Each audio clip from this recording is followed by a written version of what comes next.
Welcome to the Murali End. My name's Mark Machado. I'm joined by my cousin across the pond, the Professor of Cricketology, Dominic Machado, and I'm joined by the premier historian on Sri Lankan cricket, Nicholas Brooks. Thanks for joining me, both fellas. Just a bit of housekeeping before we get into it, because I kind of feel we're kind of cranking up the machine again because the women's tri series starts in a few days. The A team, the men's A team, are out playing a tournament that we'll get into, and things are starting to happen again. So a bit of housekeeping. If you haven't come across this before, we're the Murali End. We discuss all things Sri Lankan cricket almost all the time. You can find us across all social media. You can join our WhatsApp channel where we kind of, when things happen, we kind of put these things into there. You'll get your team list first, you'll get your squad list first, you'll find out about fixtures early, all those types of things. There might be some exclusive stuff coming down the road. I can't tell you too much about that. And we've got a newsletter. Admittedly, none of us have written about on the newsletter for about 6 or 7 weeks now. I'll take a little break from it, but it's fine. It's Sri Lankan New Year. When the new year starts, we're going to crack straight into it. Also, on top of all that, we have a show called The Big Bag as well, which is on the Cricket Smash YouTube channel. So if you're watching us on YouTube, hit subscribe, follow the channel, watch the Cricket Smash. Cricket Smash is where we discuss all things T20 cricket, from the IPL to the Cayman Islands 60. If there's cricketers getting paid money to talk about it, we'll discuss it, right, boys? Right. Yep. 100%, man. Firstly, as I said, it is Sri Lankan New Year, so whichever way you celebrate and however way you celebrate it, Happy New Year. Let's just get straight into it. Dom, I'll come to you. I say straight into it. I've spent about 2 or 3 minutes talking about other things. So, Dom, have you spent the last, feels like a couple of decades since any Sri Lankan player picked up a cricket bat or ball with a Sri Lankan shirt on? What have you been up to? No, I'm kidding. Right, let's get into the domestic cricket, because there's been a lot of domestic cricket being played in Sri Lanka the last few weeks, right? Yeah. So, while the rest of the world is out playing T20 cricket, we are having a good old National Super League 4-day tournament.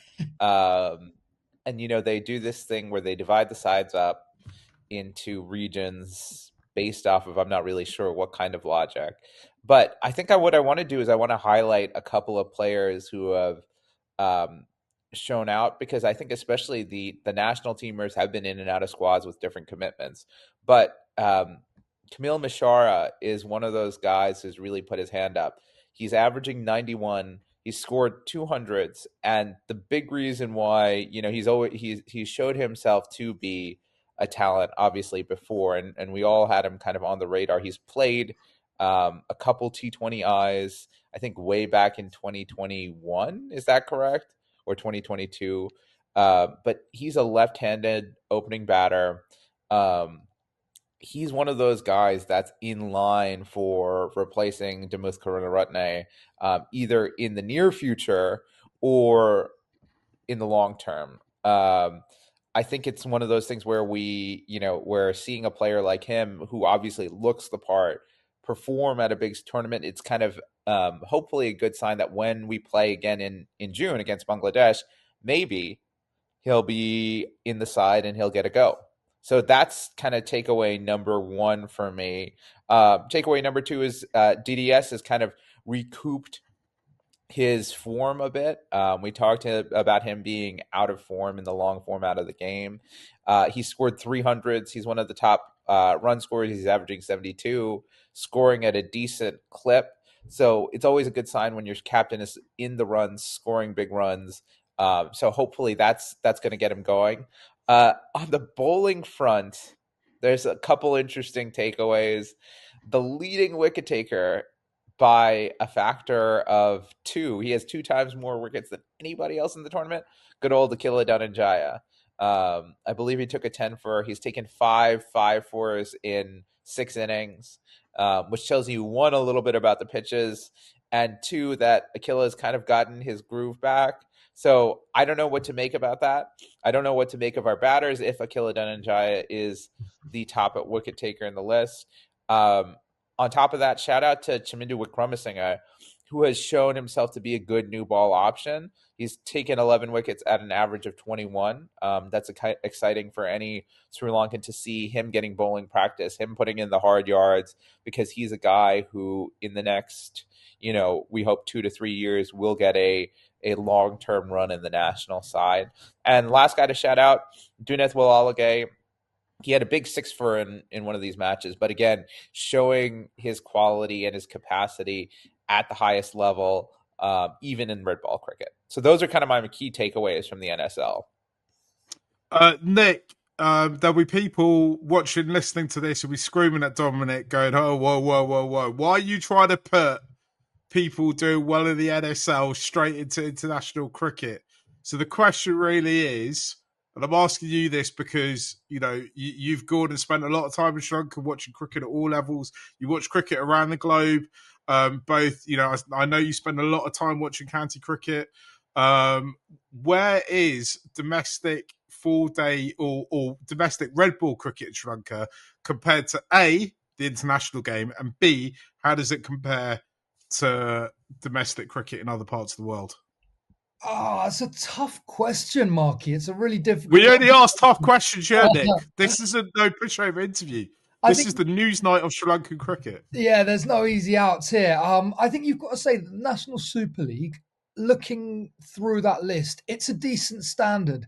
I would caveat that slightly with, again, this is nothing personal, but we've seen Ramesh Mendes bat at test level. You see him high up the run scoring charts here. So it is, you can't directly say that a player's scored runs at this level, so they will do well at test level. But what I would say is, echoing some of Dom's stuff, really nice to see Wiki high up the wicket taking charts, because he's a guy who, if he could develop into that fast bowling all-rounder, batting at 6 or 7 for Sri Lanka in the next couple of years, that's going to be a big boon, especially away from home.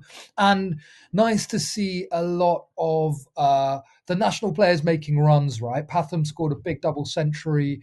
A lot of names of guys who we know in those top 15. And for a personal one for me, really nice to see Ravindu Rasanta topping the run scoring charts, because he was a guy playing St. Thomas's first 11 cricket when I was in Sri Lanka teaching. Back then we called him Ravi de Silva. He was a hard-hitting middle-order batsman. He hit one of the biggest sixes I've ever seen by a schoolboy, and then went a little quiet for a while. But yeah, great to see he's making runs. He made a double 100. He's opening the batting now. He's made 3 first-class hundreds. 2 of them have been doubles, so he's got a penchant to go big. Scored a lot of runs for Sri Lanka at an under-19 World Cup back in, I think, 2020. He was the second leading run scorer at that tournament, maybe. So perhaps another one to keep an eye on. But I think you're right to be a little skeptical, Marky. You can't necessarily read too much, and there isn't always a correlation between who does well in these leagues and who will flourish at international level. But I've got to say the structure is great, right? Having 4 teams, having teams full of names that you know, rather than where we have been a few years ago with as many first-class sides as you can shake a stick at and really average left-arm spinners taking bag loads of wickets. This seems to be an improvement to me. Like all good true Sri Lankans, Nick, you managed to shoehorn in a mention for your school there within the first 7 or 8 minutes of this pod. So, if anyone ever questions Nick's Sri Lankan credentials, I think you've answered your critics well there.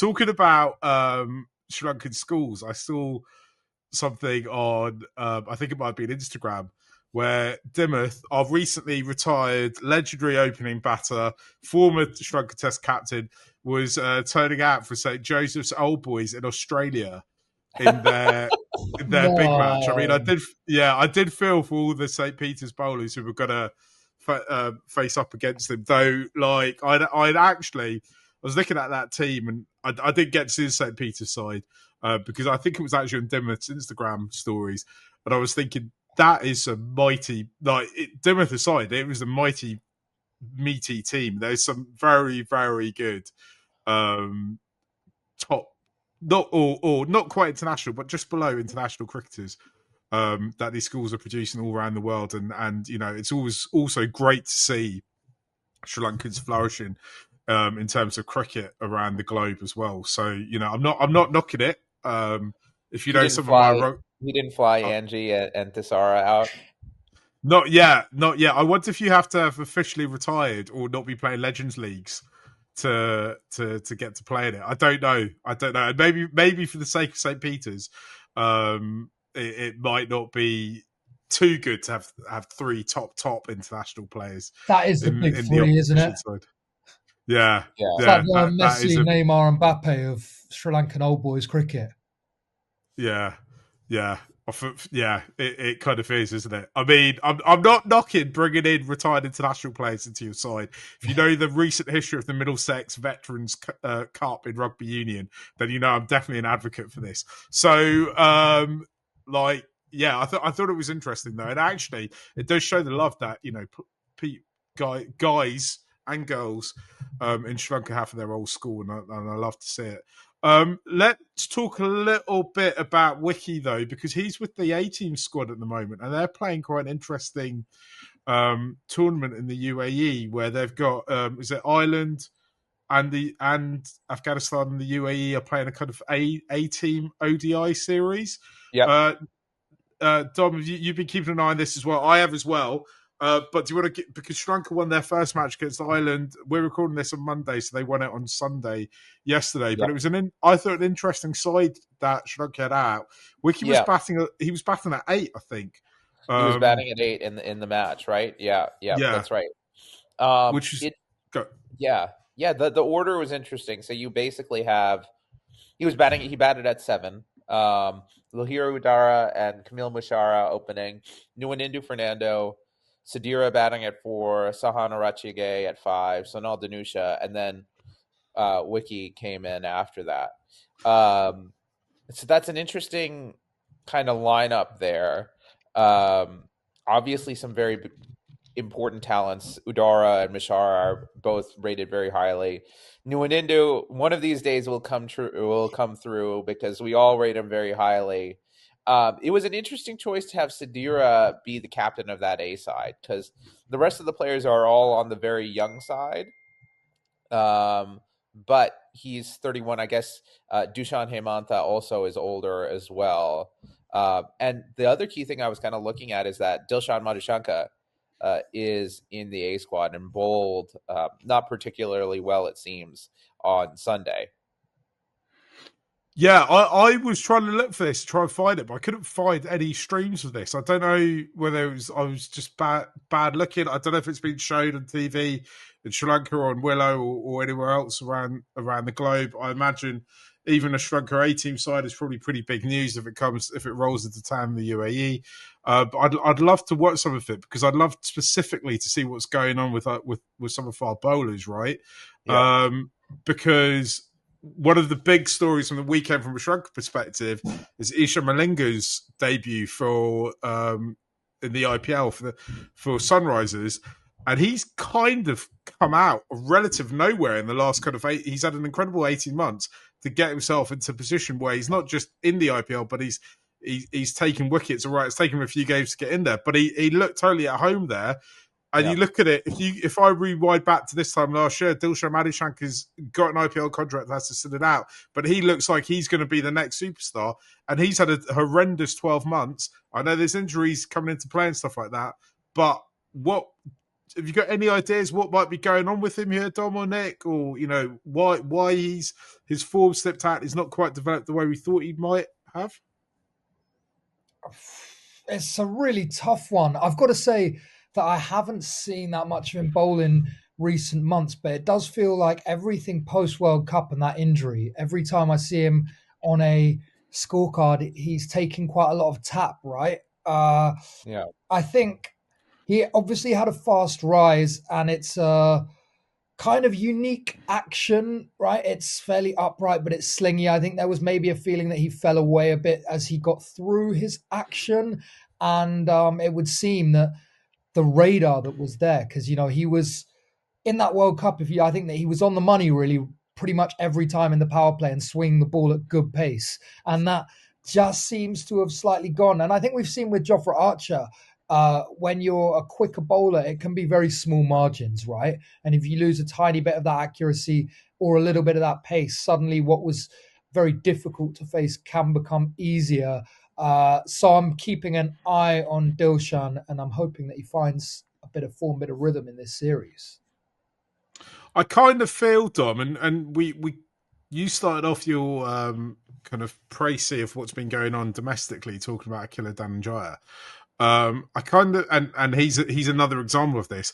That Sri Lankan cricket is littered with bowlers of all kind of different bowling disciplines who come in, make a big impression quite young, and then kind of get chewed up by the system. You talked about, um, the cycle of shrunken batters, and we've seen players make their debuts in their late teens, early 20s, then get thrown out and discarded for a number of years in the wilderness. With bowlers, though, it feels to me like you kind of come in, you have a good spell in the side, and then you kind of lose your way slightly a little bit, and then it can kind of take a long and winding road back into it. Another example, possibly a more pertinent example, could be Chimera, where he's somebody who came in, was expected to be the future of shrunken cricket, got injuries, and then it kind of felt like the injuries started to compound. Yeah. And we just didn't. We probably were robbed of the player he could have been. I mean, I hate talking in counterfactuals, but we probably never got to see him in full flow. And then we're in all sorts of messes where it's trying to rush him back into World Cup squads, or whole World Cup collapses are essentially blamed because we haven't got fit fast bowlers. Beniro Fernando, he's been quite outspoken on his social media accounts about some of the fitness advice he's been given or was given early in his career. Do Sri Lanka cricket, does somebody need to have a look at what is going on with our young quicks? I know, one of the big themes of Sri Lankan cricket the last 2 or 3 years is that we're actually producing more pace bowlers and seamers than we've ever produced before. But does that mean, because we've got an embarrassment of riches at the moment, that we're maybe not being as careful with our treasures as we should be? That's a really good question. I think there's a couple key things that you've highlighted there. So one is the injury management, or the management of not getting injured. Obviously, fast bowling is a live fast, die young discipline. It's all around the world. We've seen bowlers have huge injuries, like someone like Pat Cummins, right? 4 or 5 years of his career were lost due to back injuries. And I think one thing that was interesting with Cummins is they just didn't play him. They didn't rush him back. I think that's one of the things. Now that we have a stable of fast bowlers, one thing we should look to do is not rush people back. We should also look to think about, how do we rotate them, right? India has done a really good job of rotating seamers, right? Jasprit Bumrah, right? Best seamer in the world, but he gets injured all the time. How do we keep them fit? How do we keep them healthy? And here might be a good place to lean into data. What do we know about fast bowling injury? What do we know about, on average, right, how many games of cricket fast bowlers play a year, right? And when they go above a certain amount of workload or overs bowled, right, when do they tend to break down? So I think leaning into some of that could be very useful. Thinking about which players are more likely than others to get injuries. So, like, one of the things that's tricky for us is, how do we evaluate the injury potential that a slinger may or may not have? Right. So like someone like Patirana or Tushara, or even Eshan Malinga, who isn't quite a slinger but bowls more kind of like 3/4 arm angle. What is the injury potential? And we've seen one person have a career, and that's Lasith Malinga. So we don't really know. So judging that is difficult. I think thinking about the wear and tear. Another part of it is maybe how frequently you bowl. So if you're Dilshan Madhushanka, when are you bowling? What's your preparation look like? What's your build-up look like for a tournament, right? Because are you playing T20 cricket around the world? And in Madhushanka's case, it's no. The answer is generally no. He played, I think, some ILT20, right? he's playing some domestic cricket as well. So finding out what is the right sort of middle ground for managing all these things and getting a certain number of overs, and also who's overseeing these players, right? With someone like Paterona, we know he's being watched very carefully by CSK, and that kind of gives us a little bit of feeling of, okay, he may be going through different things, but we know that he's being looked after well. So finding the best ways to look after these sort of precious resources is something that we really kind of want to pay attention to. And we should do through data. We should try to also, do our best to get them, these players, in the best leagues in the world, right? Under management that's going to take care of them and help them fix issues so that it doesn't all fall on SLC's shoulder to manage a type of resource that is very, very hard to manage historically. Yeah, I wonder if I wonder if there's anybody at SLC in the brain center. And that's what their words, not mine. Looking at that kind of thing, looking at workload, looking at how much they, where injuries are likely to happen. There'll be sports scientists all over the globe looking at this kind of thing. So I wonder if anyone's got that and is working on it. Nick, one of the big topics of discussion last time Sri Lankan men were playing cricket was how much Asita Fernando was being expected to bowl, right? Because at one point it just felt like if cricket was being played, then Asita would be bowling. And you do wonder, what do they know? Is somebody looking at this stuff? I hope they are. That means that he's not going to be the next one to break down, right? Yeah, I mean, he seems to buck the trend, doesn't he? I've been following a little bit him at, where is he? Gloucestershire, Glamorgan, one of the Gs, and he's been bowling shed loads of overs there. Glamorgan.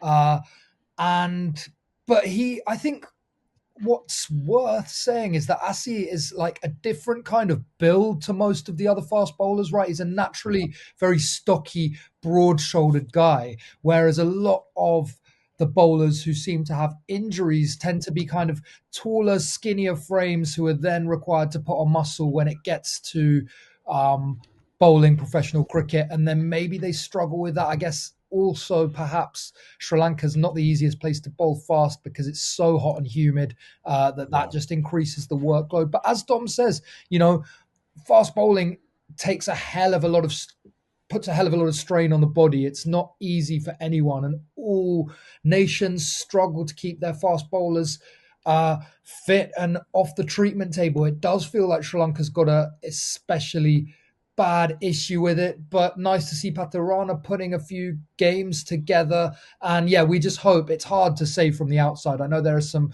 really good coaches who work with the fast bowlers, and we just hope that their loads are being managed and that this is being logged as best as it can be, because the last thing we want is to get to another major tournament and to be looking around thinking all the fast bowlers have disappeared.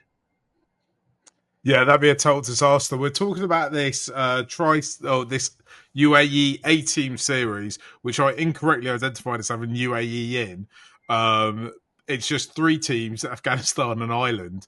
I also looked up Afghanistan's last 5 fixtures, which all seem to be against Sri Lanka as well. This is for their A-team, which I thought is kind of relatively amusing. Dom, these tournaments, it might feel like quite a small thing to send the team out to the UAE to play Afghanistan and Ireland in an A-team series, but they're quite important for the development of our next round of players, right? Yeah, this is where they get exposure to high-level cricket, right? To cricket at a level that's at least somewhat close to international quality, because I imagine, especially in the one-day format, List A games are probably not the highest quality in Sri Lanka. So playing them under certain circumstances, under pressure, thinking, okay, this also is a place for me very much to showcase my talent, to say, hey, these are the skills I have. And one thing that's interesting is, side selection here. I was looking, Pawan Ratnayaka, who's impressed in many different A-team tours, was not in the first 11. And he's someone who's shown the capacity to play these sort of blockbuster innings that are so kind of rare to see in a Sri Lankan batter. And I wonder if as you said, Mark, this is such a big opportunity for a player like Pawan, right? And he kind of had made his name for himself in that South Africa A tour. Same with Chamindu. Whether it's a situation where having a captain like Sadira Samaravikrama, right, is a downside, right? Because he would be usually batting at that number 4 spot. And so I agree that these are really big opportunities. We also need to be a little bit careful about who we give those opportunities to. I think, and maybe Nick, you can talk about this because I know I think you've seen him bowl is Tharinder Ratnayaka, this ambidextrous spinner who seems to have given all sorts of fits to Ireland A side. Right, he took 4 for 25 in this match. Yeah, absolutely. I have seen a bit of him. He was pre my time at Thomas's, but I saw a bit of him bowling in, I think, first class cricket, and he looks impressive. It does seem that, I don't know if you guys agree, whenever Sri Lanka play these A-team tours, that the spinners always tear up. Like Yeah. Hemantha always seems to be in the wickets at this level. And I guess it's interesting that, I mean, you were talking about these tours from a kind of personal perspective, Dom, but they also show us where Sri Lankan cricket is on a kind of depth chart level. And it does seem that the depth is quite good, right? You mentioned Pawan not being there. Again, Chev Daniel isn't there, and he's been doing okay in the 4-day stuff. Cruz Pule's not there. Someone like Pasindu Surya Bandara, who, I mean, has made his name more as a Red Bull player, isn't there, but I mean, certainly it seems like there's a strong pool of players in Sri Lankan cricket right now. Yeah, the only thing I will add is I think I can't find the squad list for Afghanistan, and obviously Afghanistan have very different problems to the Afghanistan cricket. Well, I suppose Afghanistan in general have very different problems to what other cricket teams have. But some teams around the world use this A-team tours as something totally different to the way Sri Lanka do. Where Sri Lanka, it clearly is preparation for playing full international cricket. Where when you see England A-team sides go out, it's stacked full of players that probably haven't even played much county cricket yet and are still playing kind of second team, or youngsters in under-19s or even younger sometimes who are kind of putting their hand up and doing well, and they're seeing what they can do at a kind of higher level, where they've got much more of a focus with England about kind of carving a kind of academy out there. One of the other things that's happened in Sri Lanka cricket in the last few days is they've gone and handed out a load of first-class contracts as well, right? Yeah. So I wonder if actually, as a cricket body, Sri Lanka, if you park the BCCI, because I know they've got so much money and they contract loads of cricketers. They, each state contracts more than a whole squad. But if you cut out what India are doing, I wonder how Sri Lanka manage their professional players, how different it is to the rest of the world. And I imagine if you get one of those first class contracts, you'd feel this is me on the path towards full international glory, when the reality is most of those players won't get anywhere near a full international run, as it were, right, Nick? Yeah, I guess so, Marky. It's tough to say, but I mean, certainly at the moment, we've seen for the past 12 months that the slots are pretty jealously guarded, aren't they? And their opportunities have been hard to come by in all formats. We've been eyeing up guys who we kind of would quite like to see shoehorned into the 11s who are struggling to get game time. So, yeah, I mean, getting those slots is not easy. So I think there's two parts of it, right? I think there's whoever, I don't want to mention names, so say whoever's batting at, say, number 5 isn't doing their job. That's not happened recently. At number 5, they need to be replaced. And I think there's kind of two things happen, right? So it's like, who's the next one off the rank? Who's the next obvious person in? But also, we need to be in a position where that next obvious person is absolutely banging the door down, right? If you remember kind of pre-Patham or Charath making their debuts, there was such a clamour, definitely for Patham the Sanka to play international cricket, right? I love it. I want to see that again right? I want to see that whole, right, so-and-so needs to play international cricket. There was a bit of a clamour, I suppose, for Murali to kind of come in at definitely to the T20 side, but even the ODI team when he made his debut for that. I want to feel that these players are really not bashing the door down. You look at, I suppose, our frustrations with Sadira having the captaincy is that we kind of feel like we know what Sadira can do. I think, if Sadira was to retire from international cricket or from all cricket tomorrow, then we kind of would say, yeah, he was an all right player for Sri Lanka. He had his good moments. He had a tournament that he wasn't that bad in, but he never really shone, right? Are these players able to go, right, I'm an international cricketer, give me that shirt, put me into bat, chuck the ball to me, let me show you what I can do, let me kind of pick it up and carry on. Sri Lanka will always play international cricket. It will always have teams going out to represent them. But are you going to get into the shirt and move it forward, leave it in a better place than you found it, right? And I think sometimes when we look at the way we're selecting sides, we kind of think, yeah, we know what Amanta's going to do. We've taken him to World Cups. He's a great player.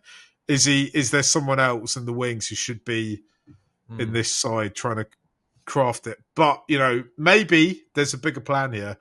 We can't see it at the moment, but it will be all revealed when we go to South Africa and we win the next World Cup. Well, Mark, I think the other guy I'd throw on there is Eshan Malinga, right? Sort of the A-team tour was one of those, as soon as we saw him in that A-team Asia Cup, or I guess it was emerging Asia Cup, everyone was like, this guy needs to get in the squad because he's that good. So I think that's one of those things where, or he's the latest, but we want to see more of those guys. We want to see more of the future. We want to see more guys who are saying, okay, we can put him down. I mean, again, Chaminda was promising as another guy who we said, as soon as we saw him in the LPL, this guy needs to be in the national squad. So I think they're coming. Has Eshan still not played for Sri Lanka? He has. He played once. ODI cricket, right? Okay. Yeah, he played, but he hasn't played T20 cricket. We should, because I was thinking about that. How would he fit into a T20 bowling attack that Sri Lanka would have? But maybe that's a conversation we should have next about the IPL and Sri Lankan players in the IPL and PSL. Yeah, let's get into that. Before we do, just a quick reminder that we have this show called The Big Bag, where we talk about all aspects of franchise cricket, not just Sri Lankan players as well. Talk about everything around it, everything that's going on. So do kind of keep an eye out for that and watch those as well. Tell all your friends, leave your comments, all that good stuff. So we're talking about Sri Lankan players. Let's do the IPL first because there's a lot more to talk about. I feel every time a Sri Lankan player is into bat, which is increasingly rare in the IPL, or has the ball in the hand, I kind of live every ball with them. We've seen 5 Sri Lankan players bowl thus far this tournament. We've seen, I think, 3 of them bat. Three of them bat. We'll talk about the batting in a bit. 5 Sri Lankan players bowl. I'm going to go out on a limb and say actually all 5 of them, and one of them's only bowled one over, has been had moments where they've been absolutely superb. The thing about the IPL is sometimes, and this isn't just the IPL, this is all franchise cricket, sometimes you end up in a team and for whatever reason, and we don't know this because we are just but humble TV subscribers and viewers, sometimes something's going on in that team and it's just not working for you. Yeah. And I kind of feel that 2 of our players are caught up in Rajasthan Royals in a side that is just not clicking into place. And I've got several thoughts about it, which I will now express. And that's, firstly, I'm a bit gutted for Wani and Deeks that they're not in a team that's performing as well as it should be performing. Secondly, actually, when I'm watching them play and I'm thinking, these boys have 8 overs to bowl, they also need to step up a little bit.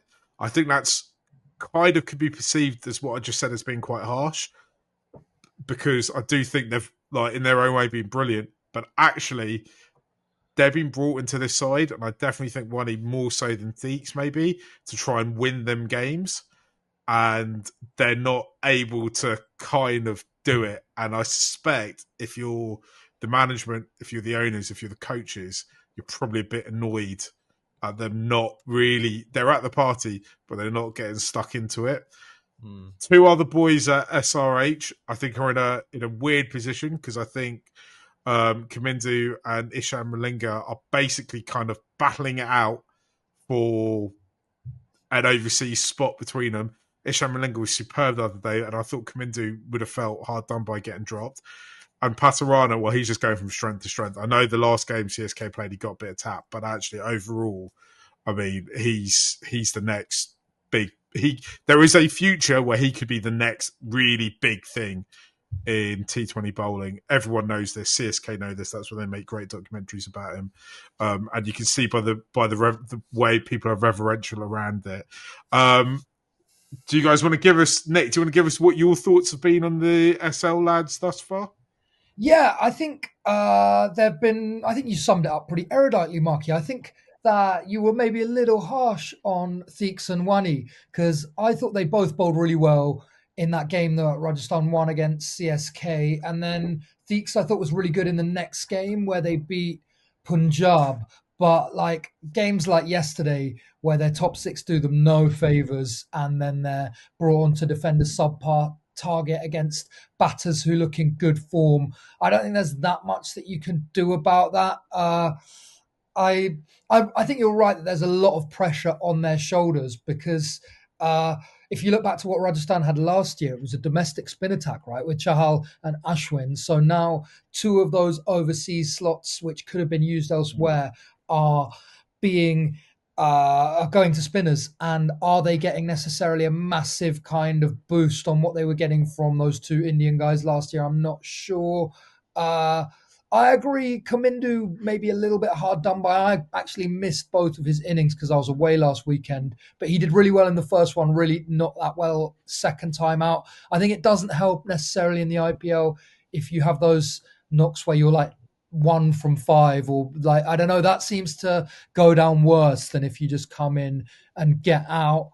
But I was really impressed with the way Ashan Malinga bowled. I think Patarana's been good, certainly better than he was in the SA20, maybe not quite as effective. The radar seems to be a little bit it comes and it goes, right? But he's nailed some Yorkers. He's bowled some really good overs. I think he maybe, we've talked about this, him going to the bouncer a bit too heavily. And I like to see, I'd rather see him miss his Yorker than serve off bouncer that just seems to go for 6 if there's any bit of bat on it. So I think it's been all right for the IPL boys without being spectacular. I was sad for Wani that the floater didn't work out. It was really annoying that everyone was chastising his batting and none of the commentators seemed to realize that he's a really good hitter of spin, and that's why he's been lifted to do that. I don't think he helps himself trying to hit every ball for 6. I think he's a better player than that. But yeah, I'd say it's been a sort of a moderate success. Dom, let's talk about that floater role for a minute because it didn't really work for him when he tried to do it when he was captain for the national side. He got 3 goes at it for RR this time around, and then it feels like they've abandoned the project. What is going wrong here? Are we not coaching teams need to hold their nerve and let him develop into it? Because that LPL that he won, A, feels like a million years ago, and B, did show that he could do it. Or is he just never going to be able to do it at this level? I mean, I think he can certainly do it at this level. He has the talent to do it. I mean, he's still young. It's hard to play that role. It is one of the most difficult roles to play because you got to come in, and I'm imagining, especially with RR, where you have Shimron Hetmeyer, right, batting at anywhere between 6 and 8, right? You don't have time to eat balls, right? That's just not. And there were sometimes he was coming in ahead of Drew Jarrell as well. So I think this floater role is even more difficult because I think they literally want him to hit every ball for 6. Don't take more than 5. That knock of 1 up from 5 is totally disastrous at that point. So I think he really feels a lot of pressure. I think there is a role that might be a little bit better where, he can take a few balls to get in and then really start expressing himself. I just think that in this current setup, it's not quite ideal for him. One thing I'll add, because I think Nick summed up quite well the situation of all the players. Theeks is being misused a little bit. He's not really getting the chance to bowl in the opening overs because the Indian seamers that Rajasthan have are, better up front. And Theeks has had to end up bowling at the back end of the innings and has done a really good job with it, but he's not being used in sort of the ideal manner. I think you want to give him at least an over up front and potentially two if he's causing real havoc. And I'll add, he's bowling really fast. There's sometimes where he's touching 110 Ks, which is just crazy to see. But I've been, setting aside the numbers and the returns, I've been happy with how they bowled because they look properly up to the challenge of dealing with batters coming at them all the time. When Nindu, we talked about that as a potential problem, right? Like when people come at him, you can kind of smash him around. But he's been bowling very smartly. He's been varying his line, his length. He's been flighting the ball differently. I think it's been really, really good for him. And I think coming back to Sri Lankan cricket from a stint in the IPL is going to be absolutely invaluable for him. The other thing when I'm be watching the RR games is I kind of feel their fortunes are linked to how well Jofra Archer bowls because he's bowling up front early. Sometimes, like yesterday, he could have got a wicket with that first ball, or it could have gone to four, and it went for four, and it kind of just sets. And that was the first ball of their innings. They're defending a small lead, and it just sets the tone for everything. I don't know. Maybe I am being a little bit harsh, but I also think that for me, you win franchise tournaments. The people who win you franchise tournaments are your all-rounders. RR seriously lack all like kind of all-rounders. They've got kind of like part-time all-rounders. The one that they kind of, I don't know if it was by design or the way it just happened, was Wani. And I think somebody has said he could potentially, if he heats up, it goes on fire. He could win us the thing. And I think that's where it's not quite worked out for them that so far. I mean, we're only halfway through, right? And yeah, oh my gosh, all my heart, I want him to go on fire and start smashing sixes and picking up sixers and all that stuff. And you know that once he gets into that rhythm, he can kind of fire it up. I don't know. Maybe I'm being harsh. Hopefully, next time we talk about Sri Lankans in the IPL, then we kind of turn it all around. Let's move on to the PSL. A couple of Sri Lankans involved in that. There should be more Sri Lankans, firstly, in the PSL, right, lads? I think we're all agreed on that. There's a lot of very talented Sri Lankan cricketers just playing domestic cricket at the moment who could be doing the job that you've booked Tom Kohler-Cadmore to do, right? I'm just going to call him out. This is a Sri Lankan podcast.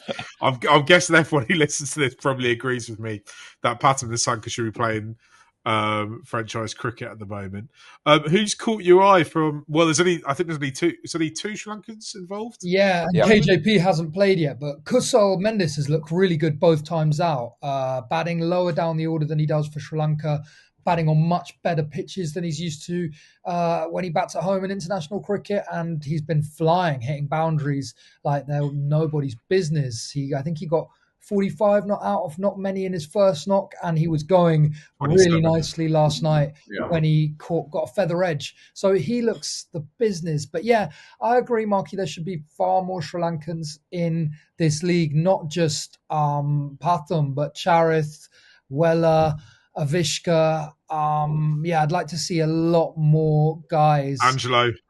And Angelo, I mean, sure. Dasan should really be there, shouldn't he? Oh, yeah. After we've been teased that Dasan and then Pathum are going to join the Delhi Capitals, and it seems that both of them are sat home.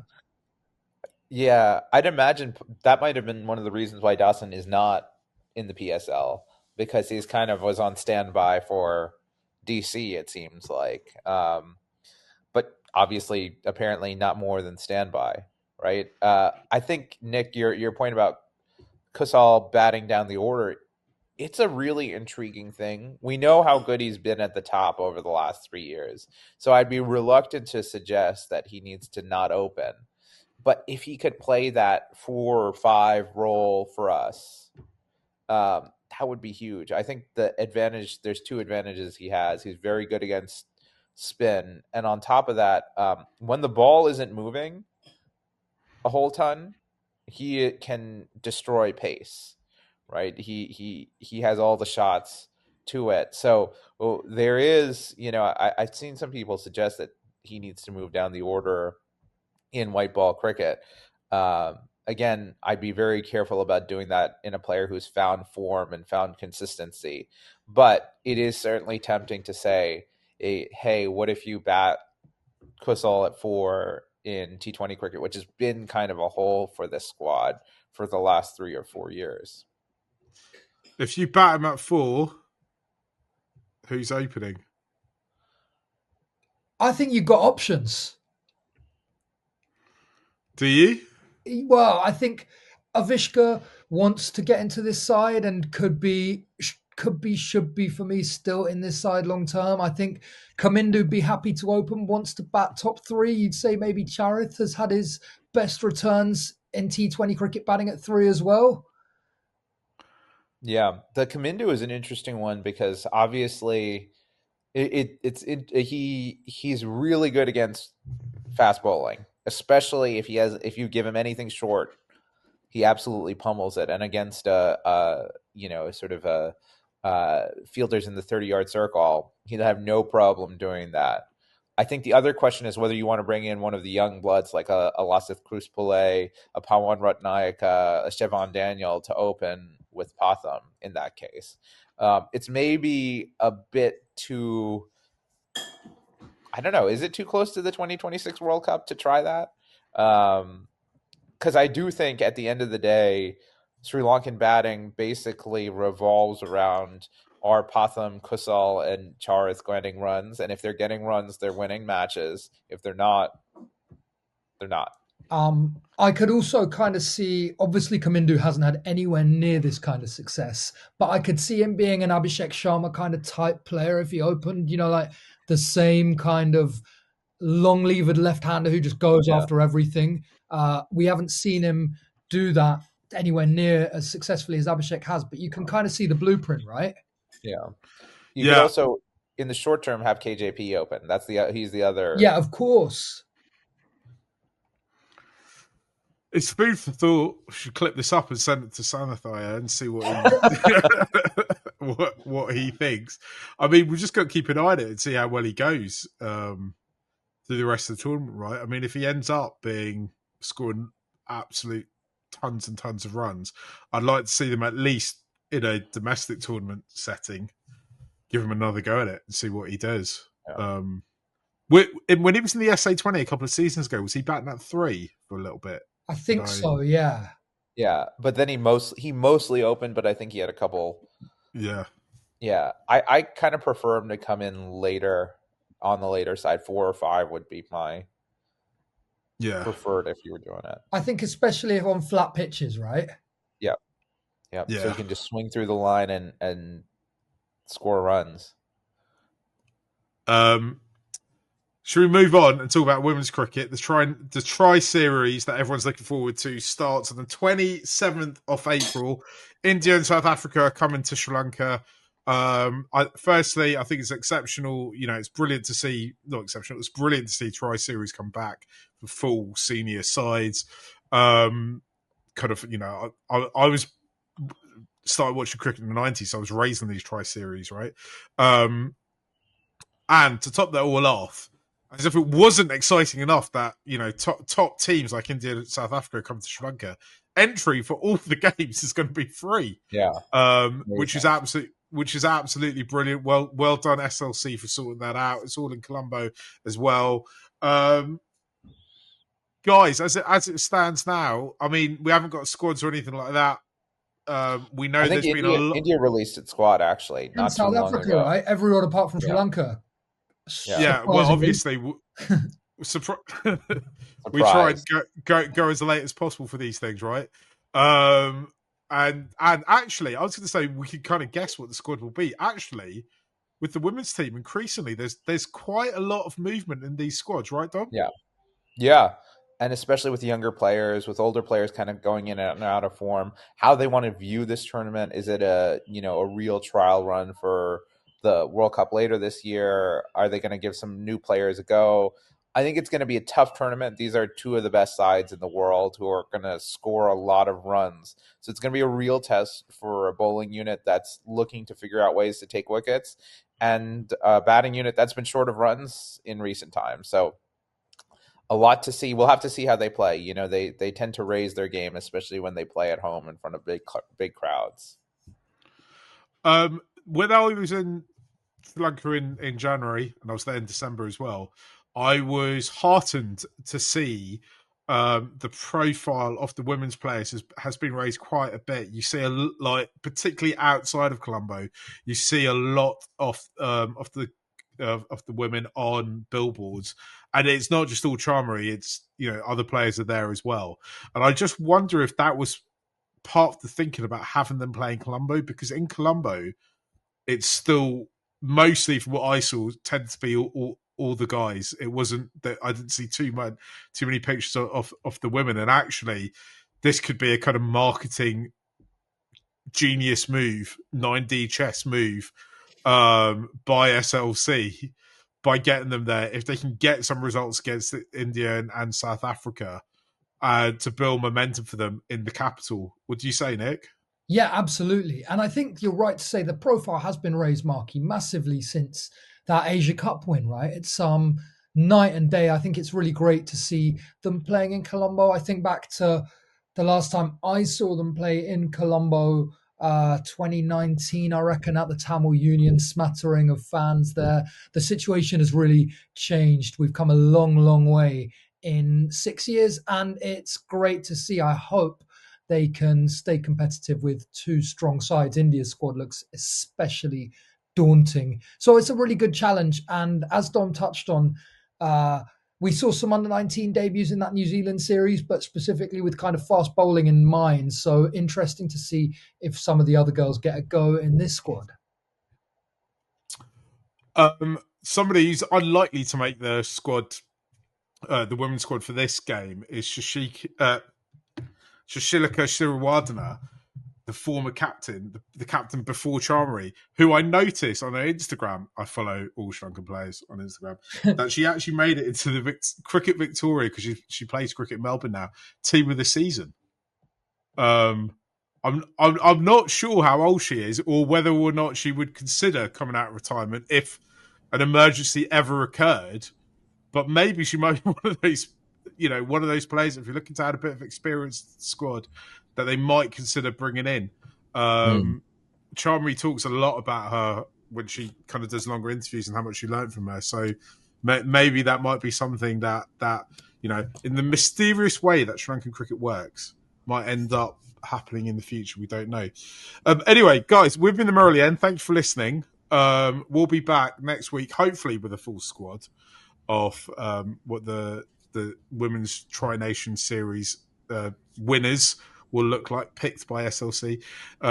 If not, we'll be back next week talking everything that's going on in Sri Lankan cricket. If there's nothing happens, which is very unlikely, then we'll do another of our evergreen chats where we pick our all-time ODI 11 or something like that.